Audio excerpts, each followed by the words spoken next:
Is Blizzard making WoW 2? In this video, we're reacting to new information that Blizzard is revamping things on World of Warcraft. They're changing models and even alluding to even changing new zones. Will this be a complete revamp of Azeroth or even leading to WoW 2.0? Let's dive right in. Wait, this is the wrong video. Take two. Here's the right video. Okay, you saw the title of this video, that a revamp of Azeroth is almost certainly coming.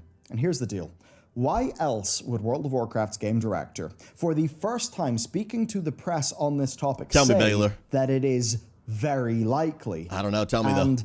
it's not just what he said, because when we look at the game files, things, in fact, get even more curious. Many of Azeroth's oldest models just got revamped, some of which on the most recent A new PTR of Goldshire? World of Warcraft. That's right, WoW. Wait, did they revamp Goldshire? I know one server that's happy about that. Latest in-testing patch, Guardians of the Dream, is stuffed full of content that could not possibly be related to the Emerald Dream. Just like our sponsor. Ugreen, they're the best. You're getting paid, but I'm not. Framing... no, I Come on. you. Thanks, Ugreen, for sponsoring today's video, and let's roll. Ian Hazacostas, WoW's game director, and Holly Longdale, its vice president, spoke to GameSpot. And it's the format of interview that's part quotes, part explanations of the conversation from the journalist who How did I miss this interview? In this case, Cameron. Framing is everything, and this is how it's framed. That Warcraft is 29, World of Warcraft is 19, and that means that, yeah... You're completely unrelated, but his background, I've seen it a million times, but it's sick, dude. It's sick. Next year, WoW's 10th expansion will land on its 20th birthday, which is also the franchise's 30th. Bro, they got to do something big at BlizzCon this year. Did you hear that? This fall is World of Warcraft's 20th anniversary. I believe the franchise's 30th anniversary. They got to do something big, dude. Announcing the new expansion, whatever, they got to do something big. And I'm pumped for BlizzCon, and we will, mark my words, we will be doing a watch party in the Discord. So make sure y'all join and come be a part. Brooksy with the tier 1. Is this real life? And with that framing from Cameron in Zach, mind, good to see you. the quote from Ian that it's, and again, direct quote, likely to happen is major. Taking that literally, saying it's likely, means the chance is over 50%. But taken as the words of the game director doing an interview to the press, knowing that it will generate headlines, he would not say this unless it's something that they are planning to do. Because rule 1 of running a live game is not to write checks that you cannot pay. Facts. Good thing Peter Molyneux didn't get his hands on MMOs then.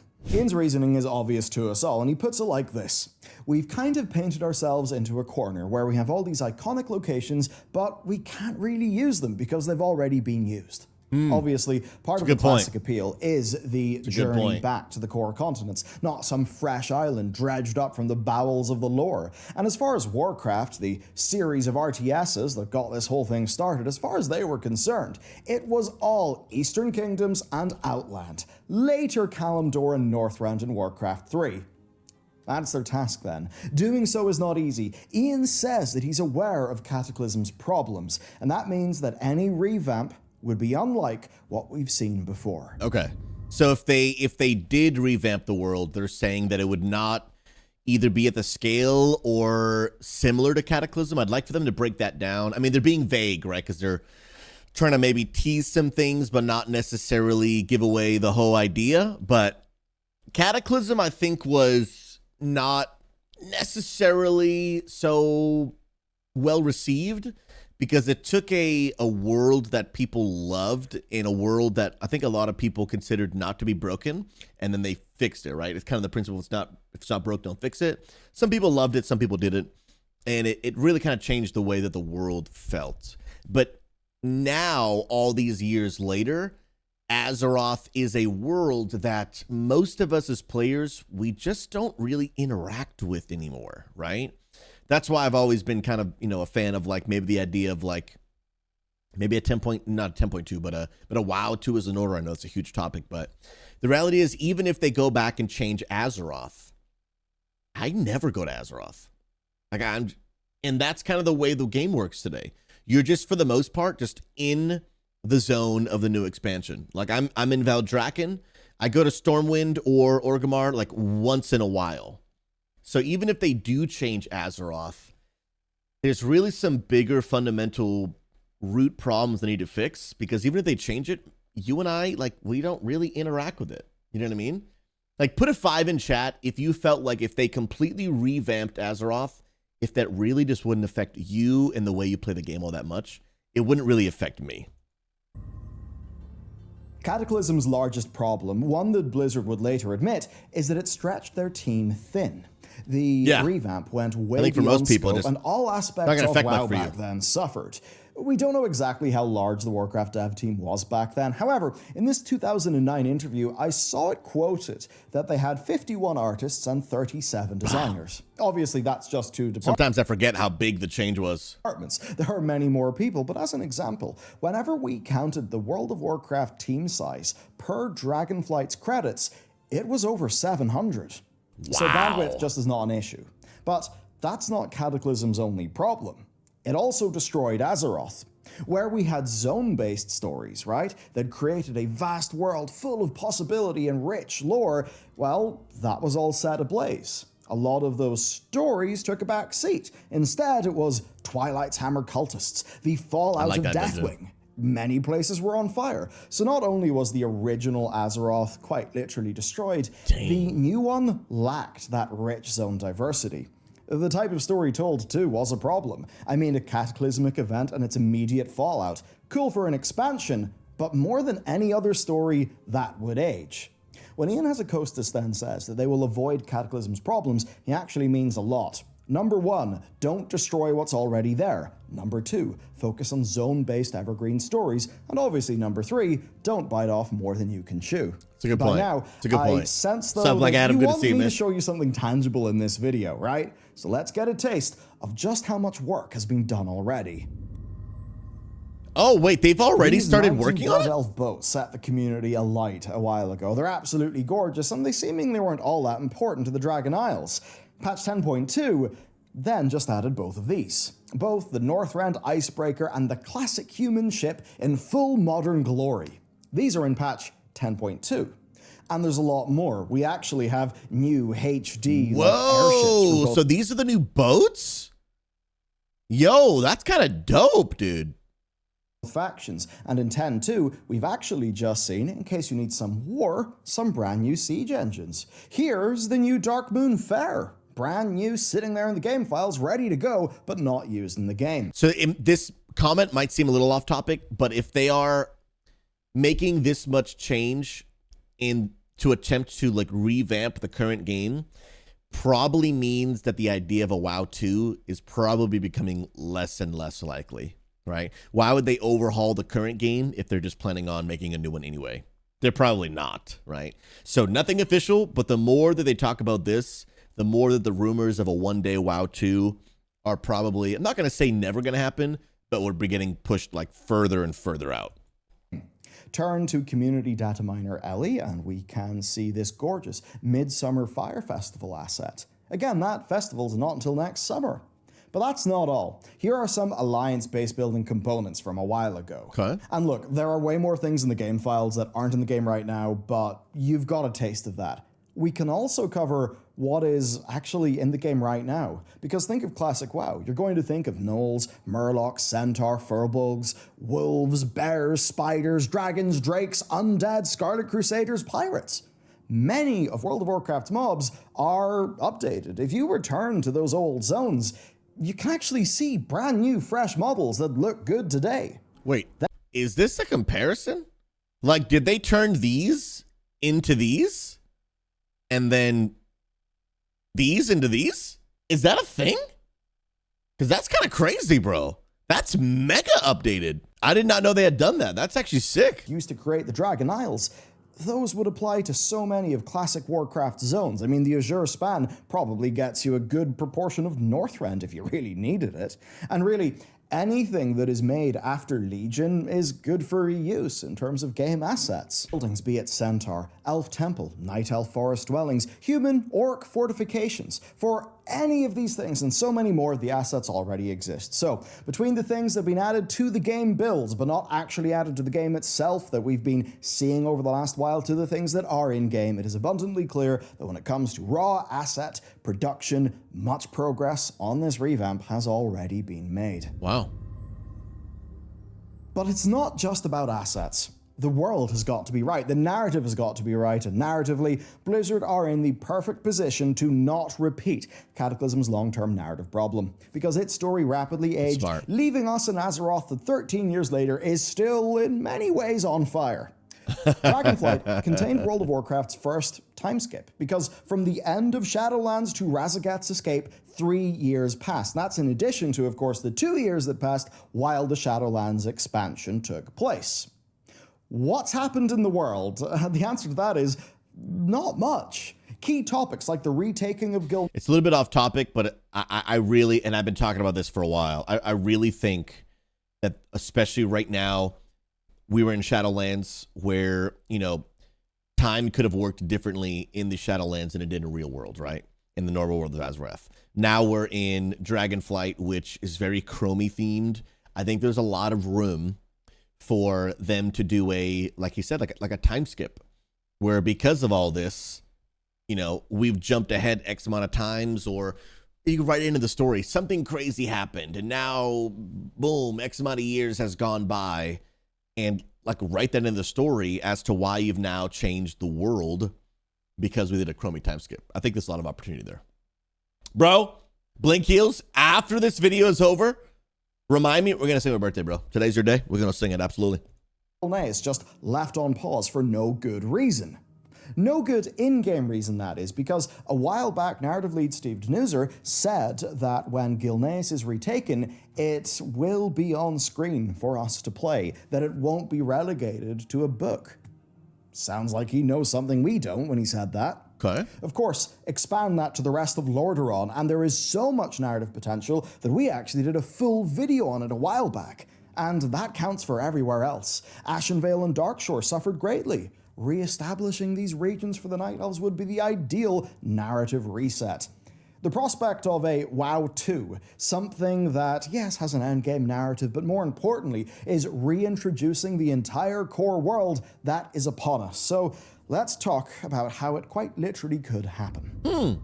I'm actually very interested in this. Not being able to see Azeroth as it once was sucked. Are you nostalgic for the old version of Thousand Needles that isn't flooded? Tough luck. That's why I think a lot of people enjoyed Classic, because they could go back to a world that we cannot access today. So much was lost, and this is something that Ian mentioned in the GameSpot interview. When updating zones since then, Blizzard have done things differently. They've merely added a new phase atop what was already there, essentially a max level phase, as we saw with Warlords of Draenor's Blasted Lands and more recently Battle for Azeroth's Darkshore. Could that scale to the whole world? Could Blizzard simply remake World of Warcraft as a new phase on top of the one that's already there? The answer to that is yes, and that could be a new default experience. If players want to see what was, sure, they can just go and talk to Chromie and activate Chromie time. Oh, there you go. Bro, that's actually a really interesting concept.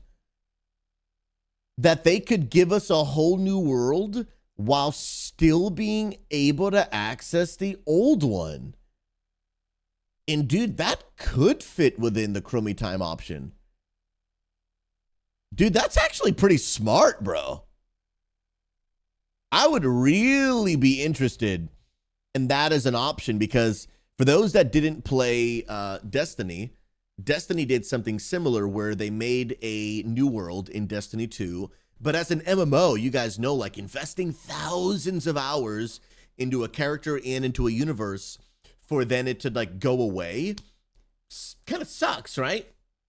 But you can't always stay in the old way just because like we've always done it this way, right? Sometimes you do need something new, but Chromie time allows you to go and experience different things. So if they were able to create a new world, but still give those that wanted it the ability to experience it the old way, that dude, he might be onto something, bro. That actually, dude, this is actually really smart. already exists in-game. But there are some issues. Often phasing can cause a lot of bugs for designers, and that's hard work. I can imagine it'd be hard work. Phasing may sure, also yeah. limit their play spaces. I mean, if we're to use dynamic flying, which Blizzard surely will be using, would they not want a bit more creative freedom in the size of zones?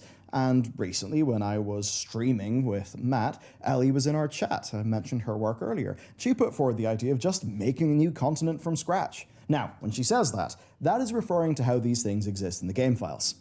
Take this loading screen from the Plaguelands into the Ghostlands. There's a loading screen there because the Ghostlands, technically speaking, is in the Outland continent.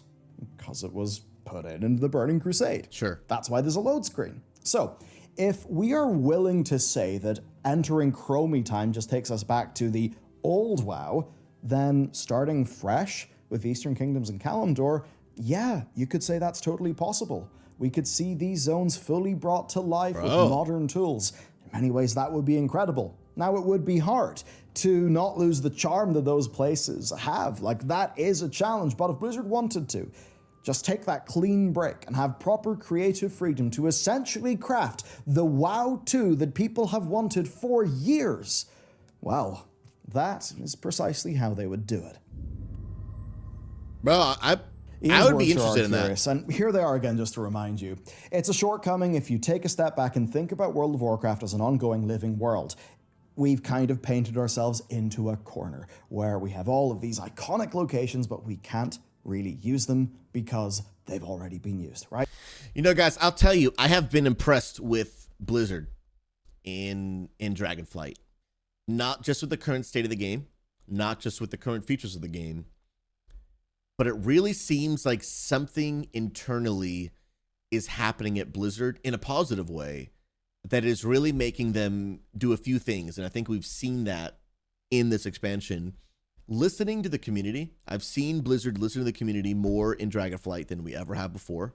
I've seen them actually feel like what is like acting quickly.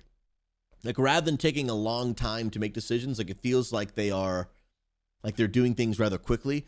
But number 3, and we see that literally quoted in this comment, hey, we did something wrong, or maybe not as good as it could have been, because sometimes there is a difference, and we're going to go back and fix it. I've seen just in the way that they've been communicating, like, hey, like, look at this. This is a complete just admission of maybe not necessarily like wrong, definitely not wrongdoing. There's nothing unethical about what they've done with this anyway, right? But there is an admission of, hey, we did something that could have been better. We want to go back and fix it. We painted ourselves into a corner. Like we've kind of screwed ourselves. We tried something, it wasn't as good as we could have, maybe it could have been. First of all humans do that. I do it, you do it. But like they're just like admitting it. So I'm like, something good internally is finally happening at Blizzard, which is making them, it feels like, see now what they have not been able to see for a long time, and I'm a fan. Like I'm a fan of it. Right, so that's what Ian said. Now, if they do a revamp and then they just start adding continents again, would we not end up back to square one? Eventually we would. And this is where I start to wonder about World of Warcraft. Yeah, if they just started over with a new Azeroth and then added more continents with expansions, eventually we would end up just like back right where we are. Similar to the whole idea of like the Squish, where, we got to level 120 and then they brought us all the way back to 60. We were hitting ginormous numbers. Then I forget what expansion that they squished all the numbers. Like that's going to keep happening with continents and expansions if they don't find a more sustainable model. Structure. Because in any WoW 2, I think we would see a lot more things be account-wide, say. I think the structure of the game would be a little bit different. With scaling, Blizzard can make an Azeroth for everyone, and then they can make an endgame just on top of that, within Azeroth. What is, I think, to me, a bit more ideal is roughly this. Zones are fundamentally evergreen with their own story. However, there is an MSQ, a main story, and that way Blizzard gets to do a globe-trotting Azeroth story without always having to squash everything into some new content. That would be sick, dude. As an example, in Guild Wars 2, if you hit level 80, you can just go and keep on doing those old Tyria zones to fill out the map. Each time you level, you're rewarded, be it with mastery points, boxes of loot, whatever. We all know that if a big structural change is to happen, that the world revamp expansion is when they would do it. And I think with Ian highlighting how they are, currently painted into a corner, I mean, we're then forced to imagine that he's going to be working on how they can not be painted into a corner. Especially since WoW Classic and Classic Hardcore constantly gives them a signal of players love old Azeroth. Yeah. And if you were to do this, who would you want to consult? More than Chris Metzen, the creative force behind Blizzard's greatest franchises. Because not only is he back, he's on the WoW team. And that might be a shock to you. You may have thought, surely he was always on the WoW team. Previously, Chris Metzen worked on everything. He worked on WoW, Diablo, StarCraft, Titan, then Overwatch. It's no wonder he maybe I need to pay more attention. I didn't realize he was even gone. left his job at Blizzard in 2016, with burnout being one of the things that he cited. Now Chris is working on just World of Warcraft.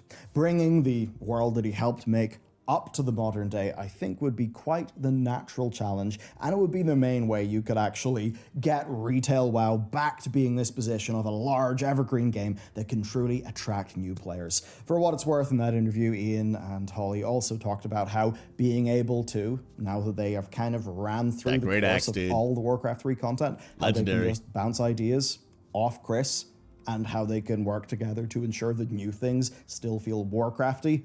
I mean, it does pretty much sound ideal. And now, let's just put a little cherry on top. I'm really interested in this conversation. Here's the problem with making a WoW expansion, right? In order to just meet players' expectations, raids, dungeons, the world, you've got to do a humongous amount of work that doesn't really scale, right?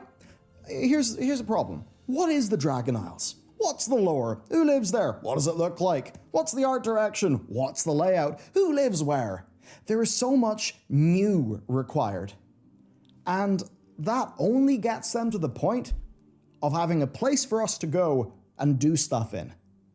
Now, 2 of 2023's greatest games have been built on the shoulders of giants. Resident Evil 4 Remake takes the template of Resident Evil 4 and delivers it in its best modern form. Okay. More specific to what I'm saying now is Legend of Zelda Tears of the Kingdom, because it takes the same Hyrule from Breath of the Wild, and by using that Hyrule as their basis, because they don't need to spend years just building things to get back to the point that they were able to focus their years of development time not on remaking the basics, but on new features and refined design to actually cause players to be surprised and delighted. That makes sense. When that game came out, when Tears of the Kingdom came out, people were enamored by the progress that had been made, even though, yes, it was built upon the same Hyrule that shipped with Breath of the Wild. So, remake Duskwood. What a dream task. Because sure, you'll have to work out a new story, but so much of your art direction is already done. You just get to look at Duskwood. Like Nintendo not having to remake the wheel, you get to focus on making the modern Duskwood somewhere a player will love. It's handy then that so much of the rebuilding of these zones can be done using the template of the zone that already existed, versus having to build a humongous world from scratch. So, I do think that this idea of the world revamp that Ian said is very likely. That is something that is scalable to a larger team size. And that is, in fact, the team size that they have today. I'm going to come back and share. Well, I guess I'll share them now. I don't disagree with what he's saying. But when he talks about, for example, like remaking Duskwood, which I think would be great. I think it'd be super awesome. I keep coming back to my original point, which I talked about earlier in this video, about basically the principle of the foundational issue here is not necessarily that the world is old. It's that you've created a world that we no longer use because of the way the game operates. Because World of Warcraft is such a end game type content, it's not really about the journey, it's about the destination. You don't use the old world. So for example, you could remake Duskwood. I'm still not going to use it because I just don't have a reason to. And that is a pretty common thing amongst, a lot of MMOs. But there are some MMOs that really, really do it well to give you consistent reasons to keep going back and experiencing on a regular basis the older world without needing to like level an alt. And so it needs to be more than just revamping zones. They need to add systems. Why, thank you. Brenda, I appreciate the love on TikTok. S tier human being. I would like to see them also add systems that would give me a reason to keep going back and enjoying them, which I think would be really, really cool. But I'm not against anything he's saying. I really hope they would focus on giving me reasons to go back there rather than only focusing on making the there look cooler. Last I think question, it's both. When? Okay, while I love how GameSpot teed it up, with WoW's 10th expansion on its 20th birthday and the franchise's 30th, I actually don't think we're going to hear about this at BlizzCon. I don't think it's the 2024 expansion. I think they actually need time to let this one cook. I agree. This would be a massive undertaking. It would be a massive, massive undertaking. I think he's right. If they are actually doing this, all this is speculation. I don't think we're going to hear about it this year. I do think we'll hear about the next expansion this year, but I don't think we're going to hear about this. This is probably, so the next expansion will be 11.0. This is probably a 12.0 type of expansion. Need to make some new technologies. They need to build some dev tools, right? It's a big project, so you got to do your groundwork first. So I expect that whatever Xal'atath and Eridikron's plan is, right, that's going to propel us into the post-patch 10.2 narrative, right? 10.2.5 and 10.2.7 will continue that story, setting us up, you could even say, for an August 2024 expansion in the case that we don't get a patch 10.3. And after that expansion, then I think it will be time for the big Azeroth revamp. And I think you can pretty much call that, for all intents and purposes, World of Warcraft 2. Yeah, pretty big topic, but there you go. That the team have actually talked about this publicly to the press, it means a hell of a lot. Yeah, and, it means it's actually happening. It's an exciting prospect. Let me know what you think, and I'll see you next time. That's legit. That's actually a really great conversation. And I'll be honest, I watch a few Bellular videos, and every now and then, he really just has some really great ideas. And I think he's actually really touched on the idea of, like, maybe we don't need a WoW 2, maybe we just need a revamped world, but via Chromie Time, giving people the ability to go back and experience old worlds when they want to, and giving them the choice of like which zone version do they want, old or new.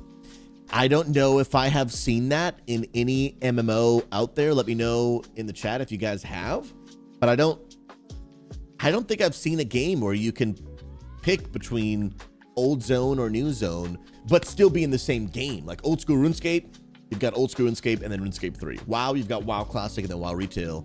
But the ability to kind of via like a button change, I've never seen that. That's actually really interesting. And I think if Blizzard actually did make this change, I think this would be a great change in addition to the game. But again, I think they really, as much effort as they put into revamping the aesthetic of the world, I think they also need to put attention towards giving us reasons to use the old world. Otherwise, again, there's going to be cool new zones that endgame players just won't use. And that could be a whole foundational issue of maybe changing WoW to a game that is not just about the destination, but also about the journey. If you guys are looking for a positive World of Warcraft community, tired of toxicity and playing alone, hey, click the link in the description to join me live on my Kick stream, get involved in our Discord. We got raid teams, mythic events, and so much more. Ultimately, we want to give WoW players a place to belong, to enjoy life and gaming together. Subscribe to this channel, check out the new content. We'll see you in the next one.